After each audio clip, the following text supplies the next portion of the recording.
चलिए, तो अब हम स्टार्ट करते हैं major abiotic factor of ecosystem. मैं यहाँ मेजर वर्ड क्यों लिखा हूं? क्योंकि अबायोटिक फैक्टर तो बहुत सारे हैं, लेकिन हम जो पढ़ेंगे वो मेन फैक्टर पढ़ेंगे, और जो आपके सिलेबस में वही पढ़ेंगे। तो इसमें से कौन कौन से फैक्टर हैं बायोटिक फैक्टर आपकी सिलेबस में? फर्स्ट वन लाइट पढ़ेंगे हम, जो आज ही समाप्त भी कर लेंगे। सेकेंड वन टेम्परेचर पढ़ेंगे हम, थोड़ा टाइम लगेगा। थर्ड वन सॉइल पढ़ेंगे हम, इसमें भी टाइम लगेगा। फोर्थ वन वाटर पढ़ेंगे हम, तुरंत खत्म हो जाएगा। एक लेक्चर, 2.5 लेक्चर, 2 लेक्चर, आधा लेक्चर, जोड़ लो 7 हो गया होगा। ठीक है, 3 3 6 लेक्चर में समाप्त हो गया। मैंने कहा ही था 1 वीक। ठीक है, तो ये है आपका मामला। आइए एक एक करके देखते हैं कि क्या है लाइट, क्या है टेम्परेचर, और क्या है सॉइल, क्या है वाटर। एक एक करके सारे अबायोटिक फैक्टर को पढ़ेंगे। और ध्यान रखिएगा, जब हम इकोसिस्टम चैप्टर स्टार्ट करेंगे तो वहां आपको बोलेंगे इकोसिस्टम के स्ट्रक्चर में 2 चीजें होती है, बायोटिक और एबायोटिक फैक्टर, और तब हम केवल बायोटिक फैक्टर पढ़ेंगे, क्योंकि अबायोटिक फैक्टर हम आज ही पढ़ रहे हैं। ध्यान है मामला। चलिए स्टार्ट करते हैं। पहला abiotic factor that is light.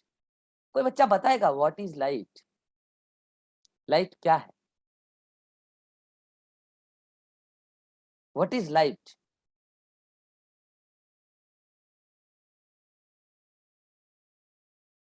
Type of wave. Type of wave. What is light? भाई साहब सब नीट की तैयारी कर रहे हो हैं? तब नीट की तैयारी कर रहे हो। मैंने ये नहीं पूछा कि लाइट ट्रेवल कैसे करती है, ये पूछता तब आपका जवाब होता है in the form of wave. मैंने आपसे पूछा व्हाट इज लाइट। हाँ भाई साहब, कोई है बताओ। Riva, sir source of energy है। बोल सकते हो सोर्स ऑफ एनर्जी है। सोर्स ऑफ एनर्जी या फॉर्म ऑफ एनर्जी, कुछ भी बोल लो, कुल मिला के यह एनर्जी है। यह एनर्जी है। सवाल आता है कि अगर लाइट एनर्जी है, यह सोर्स ऑफ एनर्जी है, तो यह एनर्जी कहां से आई? यह एनर्जी कहां से आई? कैसा एनर्जी? क्योंकि एनर्जी तो कई प्रकार की है। एनर्जी मैकेनिकल एनर्जी होता है, एनर्जी केमिकल एनर्जी होता है, एनर्जी सोलर एनर्जी होता है, एनर्जी थर्मल एनर्जी होता है। क्या बोला मैंने? Solar energy. Energy solar energy, और वही सोलर एनर्जी लाइट है। सोलर एनर्जी लाइट है, लेकिन केवल सोलर एनर्जी लाइट नहीं है। लाइट के लिए और भी कई सारा सोर्स है। लाइट के लिए एनर्जी के लिए एनर्जी और भी कई सारा एनर्जी लाइट बनाता है, लेकिन हम जो इकोसिस्टम की बात कर रहे हैं वहां पर इकोसिस्टम के लिए यूजफुल एनर्जी, जो यूजफुल लाइट बनाता है, वो सोलर एनर्जी। आप जाके प्लांट के पास टॉर्च लेके खड़े हो जाए, प्लांट कभी फोटोसिंथेसिस नहीं करेगा, क्योंकि उस टॉर्च में भी एनर्जी है, बैटरी से जो निकल रहा है वो भी लाइट क्रिएट कर रहा है, लेकिन उसका वेवलेंथ, उसका इंटेंसिटी सोलर लाइट के बराबर नहीं है। सोलर लाइट की वो पर्टिकुलर अमाउंट ऑफ एनर्जी, वो पर्टिकुलर वेवलेंथ, जहां पर लैम्डा की वैल्यू 400 से 700 नैनोमीटर आती है, वही लाइट एनर्जी प्लांट के काम आती है। और प्लांट अपना फूड बनाती है, उसको एनिमल खाते हैं। इसका मतलब हम यहाँ जिस लाइट की बात कर रहे हैं वो आपके घर का लेजर लाइट नहीं है, आपके घर का ट्यूब लाइट नहीं है, आपके घर का बल्ब लाइट भी नहीं है, और आपके बाइक का इंडिकेटर लाइट भी नहीं है। तो फिर ये कौन से लाइट की बात कर रहे हैं? जो सोलर एनर्जी से बनने वाली लाइट है, हम उसी लाइट की बात कर रहे हैं। यहां से आपके दिमाग में ऐसा होता है, बैठता है कि इसका मतलब सर एंटायर वर्ल्ड में, एंटायर पृथ्वी पर जो इकोसिस्टम चल रहा है, उस इकोसिस्टम के लिए जो प्रोडक्टिविटी के लिए, फोटोसिंथेसिस के लिए लाइट चाहिए, उसका सोर्स सोलर एनर्जी है, उसका सोर्स सन है। हाँ, ये बात सही है, मगर बिल्कुल सही नहीं। मैं कह रहा हूं sun is the ultimate source of energy, sun is the ultimate source of energy, but not the only source of energy. मैं कहता हूं सन इकोसिस्टम में एनर्जी का अल्टीमेट सोर्स है, यह स्टेटमेंट सही है। मैं कहता हूं सन इकोसिस्टम में एनर्जी का सोर्स सन ही है, गलत। क्योंकि ऐसे भी कई सारे इकोसिस्टम देखने को मिले हैं जहां सोलर एनर्जी एनर्जी का सोर्स नहीं है, और वो इकोसिस्टम डीप सी के अंदर पाए जाने वाले इकोसिस्टम है, जिसकी चर्चा भी हम थोड़ी देर बाद डायग्राम में करेंगे। तो आप कहेंगे सर अगर वहां solar energy as a source नहीं है एनर्जी का, तो वहां आखिर इकोसिस्टम चल कैसे रहा है, एनर्जी आ कहां से रही है? क्योंकि आप तो जानते हैं ना, first law of thermodynamics, energy can't be created, energy can't be destroyed, only the conversion of energy is possible. अगर डीप सी के इकोसिस्टम में सोलर एनर्जी नहीं जा रही है, तो वहां के ऑर्गेनिज्म के अंदर एनर्जी कहां से आई? क्योंकि एनर्जी बनाया नहीं जा सकता है, एनर्जी केवल कन्वर्ट होता है। अगर ऐसा है तो वहां जरूर कोई ना कोई ऐसा एनर्जी होगा, और मैं आपको बता दूं वो एनर्जी वहां पर हाइड्रोथर्मल वेंट, क्या बोला, हाइड्रोथर्मल वेंट से क्रिएट होती है। क्या होता है हाइड्रोथर्मल वेंट? अभी थोड़ी देर में बताऊंगा। वहां पर समंदर के अंदर जियोलॉजी मतलब अर्थ की इतनी हाई अमाउंट ऑफ एनर्जी है कि वहां के पानी में भयानक रोटेशन होता है, उससे पानी मूव करते हैं, और वो गर्म पानी है, तो इससे एनर्जी हीट एनर्जी निकलता है। उसी एनर्जी को एब्जॉर्ब करके वहां के ऑर्गेनिज्म अपना मेटाबॉलिज्म चलाते हैं। इसका मतलब sun is the ultimate source of energy, but not the only source of energy, because in hydrothermal vent thermal energy is the source for ecosystem. Hello, in hydrothermal vent thermal energy is the source of ecosystem. तो ये बात ध्यान रखेंगे। अब जब बात light की आई है तो बात दूर तक पहुंचेगी। लाइट की रिक्वायरमेंट क्या है? लाइट की रिक्वायरमेंट क्या है? अरे एक नहीं, अनेकों रिक्वायरमेंट है। प्लांट के लिए भी है, एनिमल के लिए भी है, और प्लांट एनिमल अगर लाइट की रिक्वायरमेंट करते हैं तो माइक्रोब्स की भी है, क्योंकि वो तो डाइजेस्ट प्लांट एनिमल को ही करते हैं। कैसे? तो समझिए, एक वर्ड होता है फोटो पीरियड, एक वर्ड होता है फोटो पीरियड। फोटो पीरियड का मतलब किसी भी पर्टिकुलर ड्यूरेशन के लिए लाइट की demand, time interval in which light is required, known as photoperiod. ठीक, फिर एक फिनोमिना होता है फोटो पीरियोडिज्म। फोटो पीरियोडिज्म,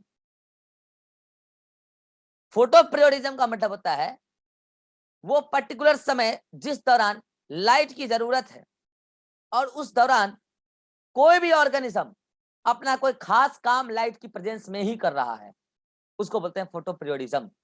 जैसे मैं प्लांट की बात करूं तो प्लांट के अंदर फोटो पीरियोडिज्म का बेहतरीन एग्जांपल फ्लावरिंग है। कई सारे ऐसे प्लांट होते हैं जो फ्लावरिंग लाइट की ही प्रेजेंस में करते हैं, उनको पर्टिकुलर ड्यूरेशन का लाइट चाहिए, इस पर डिटेल चर्चा करेंगे प्लांट फिजियोलॉजी में।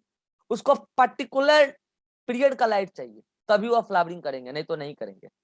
इसका मतलब फोटो पीरियोडिज्म का एक एग्जांपल है फ्लावरिंग इन फ्लावरिंग प्लांट। तो क्या फोटो पीरियोडिज्म एनिमल भी शो करते हैं? बिल्कुल करते हैं। कई सारे एनिमल को भी लाइट की रिक्वायरमेंट चाहिए पर्टिकुलर टाइम इंटरवल के लिए, तभी वो अपने पर्टिकुलर एक्टिविटी कर पाएंगे। इसी में से मैं आपको कुछ एक्टिविटी ऐसे बताता हूं, जैसे बहुत सारे ऑर्गेनिज्म एनिमल्स लाइट की प्रेजेंस में माइग्रेशन शो करते हैं, यहां से वहां मूव करते हैं। लाइट की प्रेजेंस में रिप्रोडक्टिव एक्टिविटी कर पाते हैं, नहीं तो नहीं कर पाते हैं। ये सब बात जो मैं कह रहा हूं, इन सभी बातों के लिए लाइट की जरूरत है। कुल मिला के आप समझ चुके हैं, बिना लाइट के कुछ भी नहीं होगा। और प्लांट को फोटोसिंथेसिस के लिए तो लाइट चाहिए, इससे ज्यादा और क्या बता सकता हूं। इसका मतलब लाइट तो चाहिए ही चाहिए। और आप जान रहे हैं कि लाइट पर बहुत सारी एक्टिविटी इकोसिस्टम की डिपेंडेंट है, और लाइट का अल्टीमेट सोर्स, हाँ ठीक है, ओनली सोर्स सन नहीं है, लेकिन अल्टीमेट सोर्स मेजॉरिटी सोर्स सन है। यही कारण है हिंदू धर्म में सन को भगवान मान लिया गया और इसको पूजा जा रहा है। अदरवाइज सन कोई भगवान है नहीं, भगवान तो कुछ होता ही नहीं यार। जो अच्छा होता है हम उसे भगवान मानते हैं, जो अच्छा होता है हम उसे भगवान मानते हैं। भगवान एक अच्छाई का रूप है, भगवान कुछ नहीं होता है। जो अच्छा वो भगवान, जो बुरा वो शैतान, सिंपल बात है। तो ये है सन। सन लाइट एनर्जी निकालता है, सोलर एनर्जी निकालता है। अगर बात सन की आई है, बात दूर तक जाएगी। सन से निकलने वाला total total solar energy, total solar energy, यहां से बहुत सारे सन निकल सन। एक मिनट,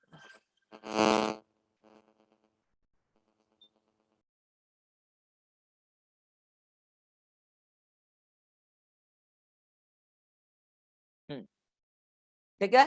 तो जो है क्या कर रहा था मैं, हाँ, अगर सन से लाइट एनर्जी निकल रही है भाई, वहां से एनर्जी तो बहुत निकल रही है यार, बहुत एनर्जी निकल रही है। उन टोटल एनर्जी को आप एक साथ बोलेंगे टोटल सोलर एनर्जी, या फिर बोलेंगे total solar radiation, total solar radiation. अब समझिएगा ध्यान से, मैं अगले पेज पे चल रहा हूं। मैं कह रहा हूं ये सन है, ये सन, ये सन, और मैं कह रहा हूं कि सन से लाइट तो काफी सारी निकल रही है, लाइट काफी सारी निकल रही है। और उन सभी लाइट को एक साथ मिला के आप क्या बोलेंगे, total solar radiation, total solar radiation. अब जब ये लाइट वहां से यहां आती है तो मैं आपको बताऊं, टोटल सोलर रेडिएशन का, टोटल सोलर रेडिएशन, जिसको आप इन शॉर्ट कह सकते हैं टीएसआर, टोटल सोलर रेडिएशन का सारा रेडिएशन हमारे अर्थ पर नहीं आ पाती है। हेलो, क्योंकि आप जानते हैं हमारे अर्थ और ऊपर जो एटमॉस्फेयर है उसको बोलते हैं स्ट्रेटोस्फेयर, नीचे जो है उसको बोलते हैं ट्रोपोस्फेयर। आपको आगे बताएंगे। हमारे अर्थ पर सोलर लाइट आने से पहले कुछ लाइट पहले ही मुड़ के वापस चली जाती है, तो उसकी एनर्जी इतनी ज्यादा नहीं कि नीचे आए, यहां से रिफ्लेक्ट होकर पहले ही वापस चली गई। जो नीचे आ पाती है उसको हम कहते हैं इंसिडेंट सोलर रेडिएशन। इंसिडेंट हो रही है, हमारे अर्थ तक आ रही है, इंसिडेंट सोलर रेडिएशन अर्थ तक आ रही है। और मैं आपको बताऊं, इस टोटल सोलर रेडिएशन का मात्र 50% है आईएसआर। समझेंगे ध्यान से, एक बार में सटीक समझेंगे। टोटल सोलर रेडिएशन का 50% है इंसिडेंट सोलर रेडिएशन। और मैं आपको बता दूं बच्चों, इस इंसिडेंट सोलर रेडिएशन को मैं दो हिस्सों में बांट रहा हूं। इसमें कुछ ऐसे हैं जो यूजफुल लाइट है, जो विजिबल लाइट, जो विजिबल लाइट है, और कुछ ऐसे हैं जिसको मैं अदर लाइट कह रहा हूं। इसका मतलब पहली बात कि ये टोटल सोलर रेडिएशन सन का 100% रेडिएशन है, उसका 50% ही सन अर्थ पे लाइट गिरा पाता है, जिसका नाम आईएसआर है, इंसिडेंट सोलर रेडिएशन है। और उसके फिर दो टुकड़े, इस पे थोड़ी बात और करेंगे अभी हम, ठीक है।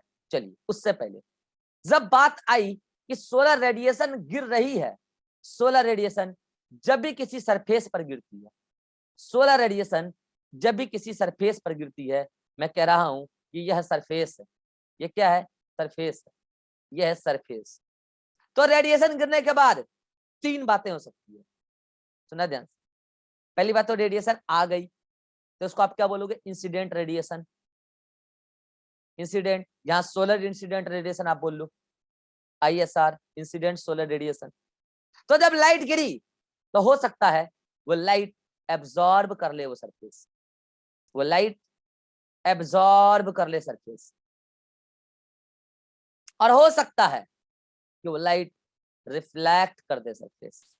हो सकता है कुछ अमाउंट ऑफ लाइट रिफ्लेक्ट कर दे वो सरफेस। यानी कि तीन बार, सरफेस पर लाइट गिरेगी एक फिनोमिना, एब्जॉर्ब होगी दूसरी फिनोमिना, रिफ्लेक्ट होगी तीसरी फिनोमिना। और मैं आपको बताऊं, कई सारे सरफेस पर ये तीनों फिनोमिना लिंक्ड होता है। जैसे मैं कह रहा हूं X amount of solar radiation किसी सरफेस पर गिर रहा है और Y amount of radiation absorb हो रहा है, तो राशि बताएगी रिफ्लेक्ट कितना हो रहा है। मैं कह रहा हूं X amount of radiation surface पे गिर रहा है, Y amount of radiation absorb हो रहा है, तो रिफ्लेक्ट कितना हो रहा है, sir x minus Y. X minus Y reflect हो रहा है, और उसकी वैल्यू जेड आएगी। भाई सिंपल गणित है, ठीक है। एक्स माइनस वाई रिफ्लेक्ट हो रहा है। अब मुझे एक बात बताओ, इससे आपको ये पता चलता है, ये बात आपको फिजिक्स वाले सर हीट वाले चैप्टर में भी पढ़ाएंगे, जहां सर लोग पढ़ाते हैं हीट चैप्टर, ठीक है, वहां पे भी पढ़ाएंगे। मुझे एक बार बताओ, अगर सरफेस पर ये तीन बातें होती है, incident of solar radiation, reflection of solar radiation and absorption of solar radiation, तो जो सरफेस एब्जॉर्ब जितना ज्यादा करेगा उस सरफेस का हीट उतना ज्यादा होगा, उसका टेम्परेचर उतना ज्यादा होगा। हेलो। और जो सरफेस एब्जॉर्ब कम करेगा तो उसका हीट या टेम्परेचर कम होगा। फिर से करूं, जो सरफेस लाइट एनर्जी को, सोलर रेडिएशन को एब्जॉर्ब ज्यादा करेगा तो उसका टेम्परेचर ज्यादा, और एब्जॉर्ब कम तो टेम्परेचर कम। और अगर ऐसा है कि कोई पर्टिकुलर सरफेस लाइट को एब्जॉर्ब ज्यादा कर रहा है तो वो रिफ्लेक्ट कम कर रहा होगा। हेलो, वो रिफ्लेक्ट कम कर रहा है। और अगर वो सरफेस सोलर रेडिएशंस को एब्जॉर्ब कम कर रहा है तो रिफ्लेक्ट ज्यादा कर रहा होगा, रिफ्लेक्ट ज्यादा कर। The ability to reflect the solar radiation by any surface, this ability is called as albedo. Albedo. And this effect is called as albedo effect. And this ability is measured in a unit, albedo value. Albedo value. तो मुझे बताओ, जो particular surface, सभी लोग जवाब देंगे, जो particular surface light का एब्जॉर्प्शन ज्यादा करेगा तो वो रिफ्लेक्ट कम करेगा, तो उसका एल्बिडो वैल्यू ज्यादा या कम? उसका एल्बिडो वैल्यू ज्यादा या कम? कम। उसका एल्बिडो वैल्यू कम। बाकी लोग को साफ सुन गया? उसका एल्बिडो वैल्यू कम। मैंने पहले ही कह दिया, the ability of surface to reflect the light called as albedo, and this effect is called as albedo effect, and ability measured in terms of albedo value. तो जो लाइट को एब्जॉर्ब ज्यादा कर रहा है, रिफ्लेक्ट कम कर रहा है, तो उसका एल्बिडो वैल्यू कम है। तो मुझे बताओ, अगर किसी सरफेस की, अब जवाब आना चाहिए सभी का, अगर किसी सरफेस की एल्बिडो वैल्यू कम है तो उस सरफेस का हीट ज्यादा या कम? उस सरफेस का हीट ज्यादा या कम? सर ज्यादा ज्यादा। अगर एल्बिडो वैल्यू कम तो हीट ज्यादा, अगर एल्बिडो वैल्यू ज्यादा तो हीट कम। क्योंकि अगर एल्बिडो वैल्यू ज्यादा है तो सरफेस ने लाइट को रिफ्लेक्ट ज्यादा किया है, एब्जॉर्ब कम किया। तो अब आप ही लोग बताइएगा, मैं एग्जांपल लिख रहा हूं, मैं एक एग्जांपल लिख रहा हूं डिजर्ट, और मैं एक एग्जांपल लिख रहा हूं स्नो, बर्फीला जगह। अभिषेक बताएगा, स्नो का एल्बिडो वैल्यू ज्यादा या कम? अरे बोलो, चला गया अभिषेक? वाह, मीटिंग में नहीं है, लड़का कब रहता है मीटिंग में। हाँ अतिक, ये राजश्री, एल्बिडो वैल्यू स्नो का ज्यादा या कम? स्नो का ज्यादा या कम? राजश्री सो रहे हो? नो सर, एक बार फिर से बोलिए सर। स्नो का एल्बिडो वैल्यू ज्यादा या कम? यही तो बोल रहे हैं, 3 बार बोल दिया यार। सर जब वहाँ पे एब्जॉर्ब सर ज्यादा करेगा तो एल्बिडो वैल्यू कम होगा। स्नो का हीट ज्यादा होता है कि कम होता है? कम होता है सर। तो वो एब्जॉर्ब ज्यादा कर रहा है? नो सर, तो एल्बिडो वैल्यू ज्यादा होगा इसका। कॉमन सेंस भी नहीं है यार, तभी कहते हैं common sense is not so common, है ना। हाँ भाई रिवा बताओ, डिजर्ट का एल्बिडो वैल्यू ज्यादा या कम? कम। कम, क्योंकि वो लाइट को एब्जॉर्ब ज्यादा करता है, तभी तो डिजर्ट गरम गरम गरम गरम गरम उसकी मिट्टियां गरम रहती है। तो स्नो के कंपैरिजन में उसका एल्बिडो वैल्यू कम। अब मैं आपको एल्बिडो वैल्यू बता देता हूँ। स्नो का एल्बिडो वैल्यू होता है 80%, मतलब जितना लाइट वहां गिरता है 80% वो रिफ्लेक्ट कर देता है। ये एल्बिडो वैल्यू बता रहा हूँ, एल्बिडो वैल्यू 80%। और डिजर्ट का एल्बिडो वैल्यू होता है 20 से 30%, 20 से 30%। बोलिए एल्बिडो वैल्यू क्लियर है? एल्बिडो इफेक्ट, एल्बिडो वैल्यू, ये सारी बातें क्लियर। डन। अब मैं एक बात बता रहा हूँ, फॉरेस्ट लाइन के नीचे क्यों लिखा हूं, सुनेगा ध्यान से। फॉरेस्ट का एल्बिडो वैल्यू होता है 5 to 10%। बोलोगे सर अगर उसका 5 to 10% होता है तो जंगल में सबसे ज्यादा गर्मी रहता होगा।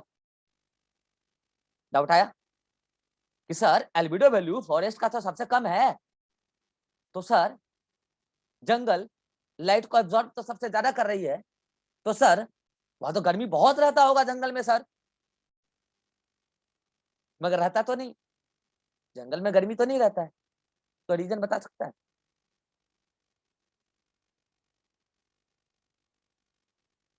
बताओ ठीक। सर कूलिंग इफेक्ट होता है ना ट्रांसपिरेटरी लॉस से, तो ह्यूमिडिटी ज्यादा हो। This is not the reason. और कोई बच्चा? और कोई बच्चा? फॉरेस्ट में से रेनफॉल ज्यादा होता है। नहीं। चलिए अब हम बता रहे हैं, दो बातें सुनेगा ध्यान से।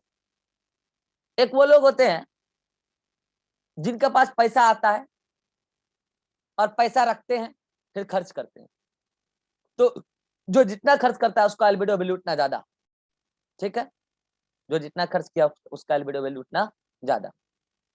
जो बचा के रखा, तो कुछ लोग ऐसे होते हैं जो रख के पूरी जिंदगी रखे रहते हैं और एक दिन मर जाते हैं, तो ऐसे लोग कंजूस कहलाते हैं, ठीक है। लेकिन मैं कह रहा हूं कुछ लोग ऐसे होते हैं जो खर्च भी करते हैं, खर्चा 5 से 10% है, और बचाते बहुत हैं लेकिन बचा के रखते नहीं है, उसको किसी न किसी काम में यूज कर लेते हैं, क्योंकि उनको पता है एक दिन हम मर जाएंगे। वैसे है फॉरेस्ट। ये डिजर्ट और स्नो जो भी टेम्परेचर को ऑब्जर्व करते हैं, उस टेम्परेचर से बस सरफेस का टेम्परेचर मेंटेन रहता है, हीट मेंटेन रहता है, लेकिन फॉरेस्ट जो भी लाइट को ऑब्जर्व करता है उससे फोटोसिंथेसिस करता है, क्योंकि सनलाइट से ही प्लांट के क्लोरोफिल का इलेक्ट्रॉन का इजेक्शन होता है और फोटोसिंथेसिस की मैकेनिज्म स्टार्ट हो जाती है, जो आप पढ़ेंगे प्लांट फिजियोलॉजी में। तो वो लाइट प्लांट फोटोसिंथेसिस में यूज कर लेता है, और यूज करने के बाद जो बचता है वो जंगल का हीट होता है, यूज करने के बाद जो बचा वो हीट हुआ, यानी कि कुछ पैसा जंगल में बचा भी रहा और कुछ पैसा सही काम में इस्तेमाल कर लिया गया, और कुछ पैसा खर्चा भी हुआ, मतलब रिफ्लेक्ट भी हुआ है, 5 से 10% रिफ्लेक्ट हुआ है। टोटल सोलर लाइट वहां पे जो भी गिरी है जंगल में, आईएसआर गिरी, और क्या आईएसआर जो भी गिरी है वो 5 से 10% उसका रिफ्लेक्ट, बाकी सब एब्जॉर्ब, तो एल्बिडो वैल्यू 5 से 10% जंगल का। अब आप समझ चुके होंगे कि एल्बिडो वैल्यू भले सबसे कम है जंगल का, लेकिन ऐसा ना जाने, ऐसा ना सोचें कि जंगल का हीट, जंगल का क्लाइमेट सबसे हॉट होगा, ऐसा नहीं। क्यों नहीं है, मैंने आपको रीजन बता दिया। अरे बोलो, मामला सेट है। तो ये एल्बिडो वैल्यू मैंने समझा दिया क्या होता है। किसी को कोई डाउट एल्बिडो वैल्यू में? ठीक। No sir. Ribha, no sir. Rajshree, no sir. अब बताया यार, बच्चा लोग बीच में क्लास से चला जाएगा, फिर मैसेज करेगा सर ये हो गया वो हो गया, रिकॉर्डेड देख लेंगे, क्या तुमको समझ में आ गया? ऐसा सब बच्चा का रिजल्ट होता है यार, मजाक है? लड्डू है, सब खा लेगा? क्या चल रहा है? रिकॉर्डिंग रिकॉर्डिंग रिकॉर्डिंग का फैसिलिटी तुमको इसलिए दिया गया है जब तुम्हारा कहीं कोई क्लास नहीं है, अभी काय के लिए क्लास हो रहा है लाइव? नौटंकी चलता है सर, सिलेक्शन होता है ऐसे भी है। झाड़ू लगाने आए यहाँ, पोछा लगाने? बेवकूफ सर, मूर्ख। चलिए अब आपको हम बता रहे हैं कि आपके सामने मैं जंगल बना रहा हूँ, जंगल का एक प्लांट बनाऊंगा, सारी बातें प्रूव कर दूंगा। मैं कह रहा हूं कि जंगल में, जंगल के ऊपर जाने भगवान है, तो वहां से टोटल रेडिएशन यहाँ नहीं आ पाएगा। आपको पता है कि कुछ रेडिएशन ऊपर ही रह जाएगा, वहां पे एक लेयर है जो उसको रिफ्लेक्ट कर देगी, वो उधर ही रह जाएगा। जो उधर रह गया मतलब ये 50% पार्ट था टीएसआर का, उसका 50% गिरा इधर अर्थ के नीचे, उसको कह रहे हैं आईएसआर, इंसिडेंट सोलर रेडिएशन। अब सुना ध्यान से, इसमें से वो लाइट जिसका वेवलेंथ 400 से 700 नैनोमीटर के बीच में है, उसको कहते हैं विजिबल लाइट, जिसको आप विवग्योर करते हो। वायलेट, आप जान रहे हैं यहाँ पे सारा का सारा लाइट, वायलेट से लेके रेड तक अलग अलग कलर का है, और सबका वेवलेंथ अलग अलग, सबका लाइट का इंटेंसिटी अलग अलग, एनर्जी अलग अलग है। तो ये 400 से 700 नैनोमीटर वेवलेंथ के बीच में जो भी आता है उसको बोलते हैं विजिबल वेवलेंथ। उसी लाइट को केवल प्लांट यूज कर पाता है, उसी लाइट को प्लांट केवल यूज कर पाता है फोटोसिंथेसिस के लिए। यही फोटोसिंथेसिस को एक्टिवेट करता है, और ये लाइट पार कहलाती है, फोटोसिंथेटिकली एक्टिव रेडिएशन। रेडिएशन मतलब सोलर रेडिएशन। फोटोसिंथेटिकली एक्टिव मतलब जो फोटोसिंथेसिस को एक्टिव कर पाए, फोटोसिंथेसिस के लिए इलेक्ट्रॉन का इजेक्शन कर पाए, एक्टिवेशन कर पाए, पार कहलाता है। और वो पार कौन है? जिसकी वेवलेंथ 400 से 700 नैनोमीटर है। बाकी अदर जो भी लाइट है, इसमें कई सारी लाइट है, एक्सरे है, गामा रे है, लैम्डा रे है, बहुत सारे, कॉस्मिक रे है, यूवी रे है, इन सब का वेवलेंथ इस 400 से 700 नैनोमीटर के या तो इधर है या तो इधर है, या तो ज्यादा या तो कम। इसीलिए प्लांट के अंदर, प्लांट के फोटोसिंथेटिक पिगमेंट इस लाइट को फोटोसिंथेसिस में यूज नहीं कर पाते। अब मैं आपको बताता हूं। अब आप ISR को क्या मानो? 100%। ISR 50% किसका है? 50% of TSR, total solar radiation. और मैं ISR को अब क्या मान रहा हूं? 100%, जो अर्थ पर आई है। और इस ISR का 50% होता है पार। इस ISR का 50% होता है पार, 50% ऑफ ISR। हालांकि 50 से थोड़ा सा कम होता है, 50 भी मान लो तो दिक्कत नहीं।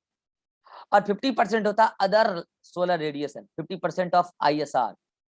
50, अब आप TSR को भूल जाओ, 50% ऑफ ISR। हालांकि 50 से थोड़ा सा ज्यादा होता है, लेकिन 50 भी मान लो तो कोई दिक्कत नहीं। ये ज्यादा और कम ध्यान रखना, ठीक है। चलो अब आप मुझे बताओ, ये जितनी भी लाइट गिरी ऊपर से नीचे, 50% गिरी ISR, उसमें से लेस देन 50% ये प्लांट के काम का है, प्लांट के काम का है, जिसको हम कहते हैं पार, फोटोसिंथेटिकली एक्टिव रेडिएशन। प्लांट के पास तो जाती है पूरी की पूरी पार, लेकिन प्लांट पार का, सुना ध्यान से क्या कह रहा हूं, प्लांट इस पूरे पार का केवल 2 से 10% ही यूज कर पाता है। क्या बोला मैंने? 2 से 10% ऑफ पार। फोटोसिंथेसिस में केवल 2 से 10% यूज होता है फोटोसिंथेसिस। तो बाकी रेडिएशन क्या करेगा प्लांट? तो बाकी रेडिएशन अपने अदर मेटाबॉलिक एक्टिविटी में यूज कर लेगा ना यार। और भी कई सारा काम है टेम्परेचर से प्लांट को, केवल फोटोसिंथेसिस थोड़ी कराना है। मगर पार तो उस टेम्परेचर की बात हो रही है जो फोटोसिंथेसिस में काम है। तो प्लांट के पास विजिबल वेवलेंथ ISR का लेस देन 50%, उसमें से 210% प्लांट यूज करता है पार फोटोसिंथेसिस के लिए। तो मुझे बताना है, आप लोग को बताना है कि प्लांट ISR का कितना परसेंट यूज करता है।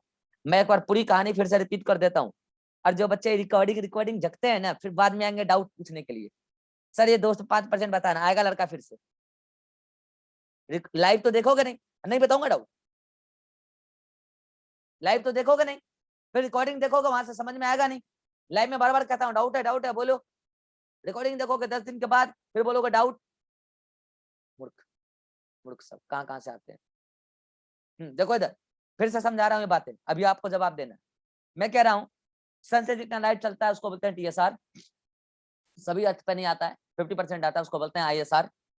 अब यहाँ से मैं मान रहा हूँ कि 100% है जो अर्थ पे आया है।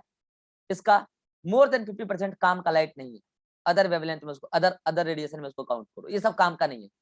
काम का है कौन? Visible wavelength, visible light. और ये ISR का लेस देन 50% ही है। और प्लांट इस पार का, जो पार आया प्लांट के पास, जो लेस देन 50% ऑफ ISR है, प्लांट इस पार का 2 से 10% ही फोटोसिंथेसिस में यूज करता है, मैं लिख देता हूं, plant uses 2 to 10% of PAR in photosynthesis. तो राश्री बताएगी कि प्लांट ISR का कितना परसेंट यूज करेगा फोटोसिंथेसिस में। Plant uses how much percentage of ISR? Sir 4%। 4%। अच्छा रिभा? सर फिर से क्वेश्चन बोलिएगा। प्लांट ISR का कितना परसेंट यूज करता है फोटोसिंथेसिस में? सर 2 से 10% करता है। अच्छा अतीक? 1 to 5%। बहुत बढ़िया भैया। जब आपको लाइव में डाउट आ रहा है तो अच्छी बात है कि यहाँ पे डाउट का क्लियरिटी कर देंगे। और रिकॉर्डेड में डाउट आता है ना, तो डाउट जो 10 दिन के बाद पूछते हो ना, बताने का मन तो नहीं करता, लेकिन बताना पड़ता है। समझ रहे हो, इसलिए कहते हैं लाइव क्लास करने के लिए। क्या गलती की है, कोई बात नहीं है, गलती कर रहे हो तभी तो पढ़ने आए हो, लेकिन ये जो रिकॉर्डेड का चक्कर रखे हो ना, ज्यादा दिमाग खराब, रिकॉर्डिंग डालना ही बंद कर देना, फिर लाइव क्लास करते रहना। बार बार कह रहे हैं क्लास मत छोड़ो, क्लास मत छोड़ो, बीच क्लास में आके भागता रहता है लड़का। हाँ, जाएगा क्रिकेट खेलने के लिए, सुबह से क्रिकेट ही खेलने गया होगा लड़का। चलिए अब बात करते हैं कि ये 1 to 5% कैसे आया।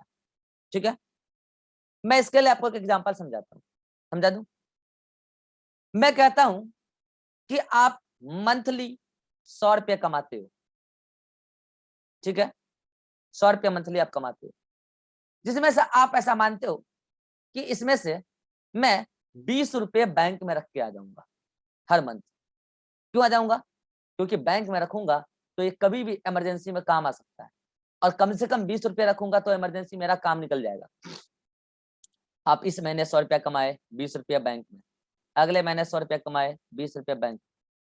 लेकिन मैं ऐसा कहता हूं कि जब आप 50 रुपया कमाए, जब आप 50 रुपया कमाए तो भी आप बैंक में 20 रुपया ही रखाए, क्योंकि इमरजेंसी उतनी ही लेवल की आएगी।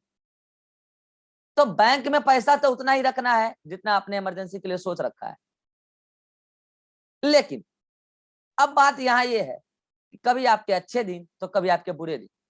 आप एक बात गौर नहीं कर पा रहे, जब आपके अच्छे दिन थे तो आपके टोटल कमाई का कितना परसेंट जा रहा था? 2%, सॉरी 20%।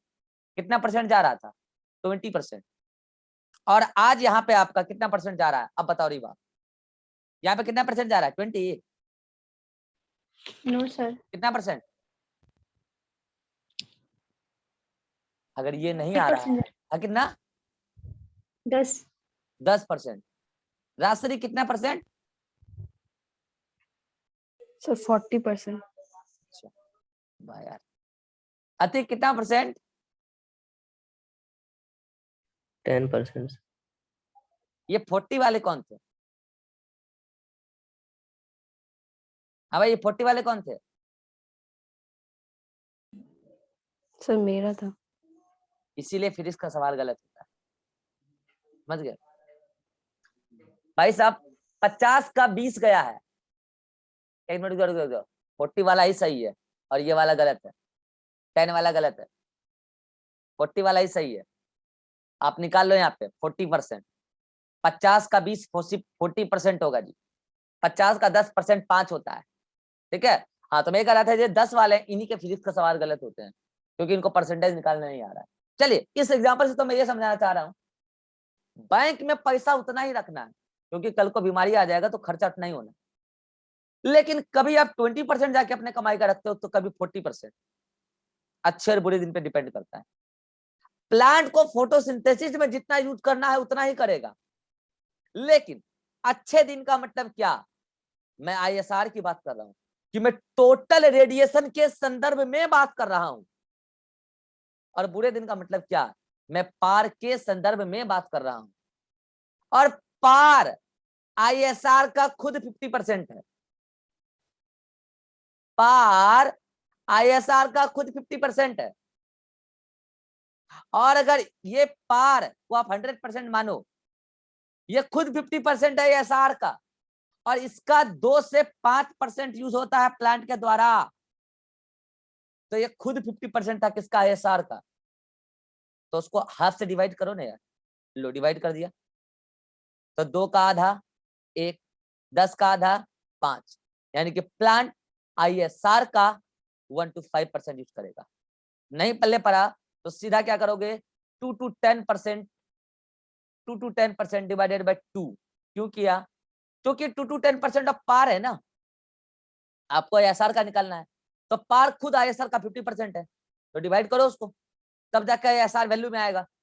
तो डिवाइड करना, तो 2 2 चटका पुटकी 1, एक और 2 इमेजिन करो यहाँ पे, 2 10 चटका पुटकी 5, यानी कि 1 to 5%। अब कितने को पल्ले पड़ गया ये बात? हाँ भाई साहब, कितने को पल्ले पड़ गया ये बात? रिवा, राजश्री, 40 वाला सही था, 10 वाला गलत था। हाँ, 10 वाला गलत था, इसलिए फिजिक्स का सवाल गलत होता है आपका। परसेंटेज निकालना सीख लीजिए, ठीक है। तो ये बातें, अब तो यह बात आप समझ चुके होंगे कि जंगल में आने वाली हर लाइट यूजफुल नहीं है, और जितना यूजफुल है प्लांट उसको यूज नहीं करता है। वो पार का 2 से 10% ही यूज करता है फोटोसिंथेसिस के लिए। तो ISR का 1 से 5%। और ये AIPMT का बहुत ही पॉपुलर सवाल है। कुछ बातें रह गई है जो भी मैं अगले मीटिंग में 10 मिनट में कवर अप करूंगा, वो खत्म करके ही जाने दूंगा। टाइम हो गया क्या क्लास का? अच्छा, टाइम हो गया क्या? 10 मिनट में हो जाएगा यार, लेकिन ये मामला निपटा लेंगे। आ जाओ, जल्दी से आ जाओ, अगले मीटिंग में निपटा लेंगे। तब तक आप इसका नोट्स पढ़ लो, 10 मिनट में निपटा देंगे। आ जाओगे रिवा 10 मिनट के लिए? नो सर, हम नहीं आएंगे। नहीं आ पाओगे? तुम आ जाओगे अतिक? सर 9 बजे ही सर स्टार्ट करेंगे। थोड़ा फिर कल ही ले लेते हैं, ठीक है?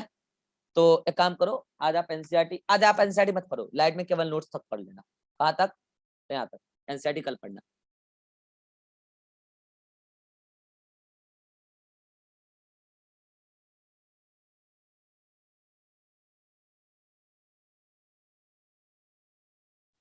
अच्छा, इसका तो नोट्स आपको वहां पे नहीं दिखेगा, दिखा दे रहा हूँ, सुन लो, दिखाना भी जरूरी है, नहीं तो सब लोग फिर बाद में भौंकेंगे।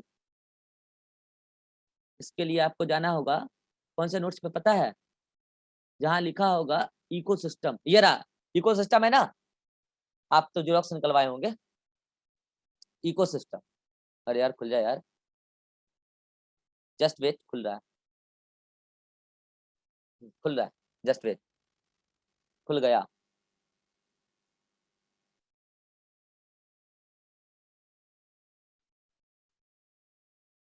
चलिए, तो आपका जहाँ इकोसिस्टम स्टार्ट हो रहा होगा, तो यहाँ पे तो बायोटिक फैक्टर है, तो आप आगे बढ़ते जाएंगे, आगे बढ़ते जाएंगे, आगे बढ़ते जाएंगे, इसी वाले में आगे बढ़ते जाएंगे, बढ़ते जाएंगे, बढ़ते जाएंगे, बढ़ते जाएंगे, बढ़ते जाएंगे, बढ़ते जाएंगे, बढ़ते जाएंगे, बढ़ते जाएंगे, बढ़ते जाएंगे, आगे आगे बढ़ते जाएंगे, आगे बढ़ते जाएंगे, तो फिर आएगा अबायोटिक फैक्टर, कहीं लिखा होगा हेडिंग अबायोटिक फैक्टर, ये रहा abiotic component of ecosystem. Light है ना, ये रहा लाइट।